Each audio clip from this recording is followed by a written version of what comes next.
Indeed, it is the Queen of Hearts herself. It is Kinsey, Princess of Royals. Here she is. I don't think that that's what I am. I'm so tired. I have to stress, I didn't wear my fake eyelashes, so I threw on a Christmas tree.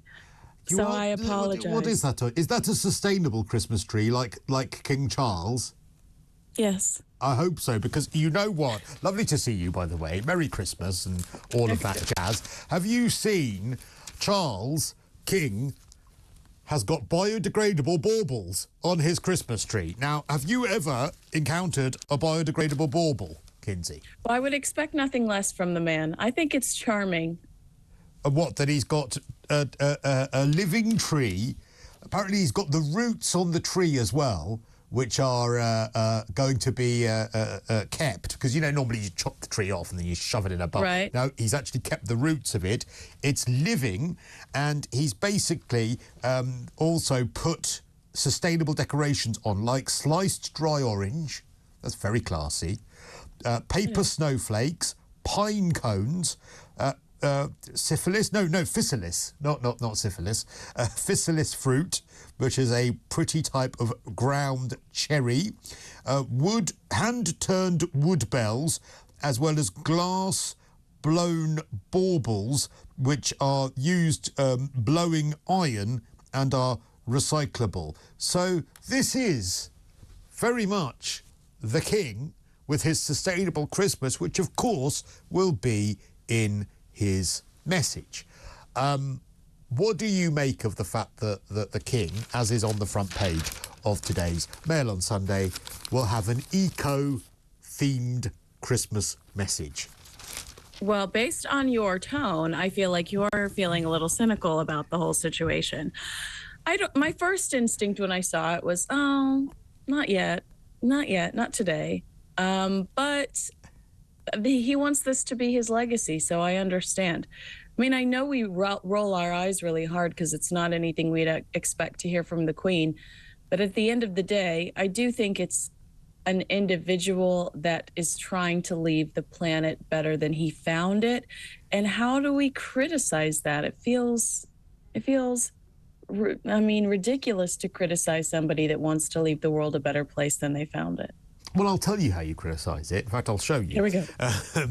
No, but isn't he possibly straying into the realms of the politics? Now, the devil will be in the detail, but I think that he is on slightly shaky ground with this, because we know his views on net zero, that he's in favour of it.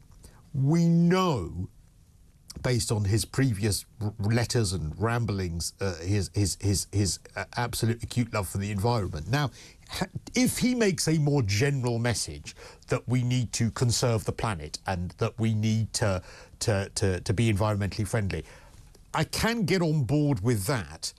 I just think he needs to be careful, based on what we know on him already, that he doesn't stray into the politics of the situation, which is, of course, the means by which you get there. And because royals and politics, they don't go together well. I know, but I think what he's saying is, look at the chic Christmas tree. I did this, you know, I did all of this, you know, just with things that I found in the kitchen or things that are recycled. I think that the Christmas tree in itself is an example of how we can make specific choices for the better. The Christmas tree within itself is not a political movement or a political... Well, no, I don't think it's a political Christmas tree. I mean, I've never known a political... But it depends on what he says. If he goes in a specific route during the King's speech, then I think it's fair to criticize him.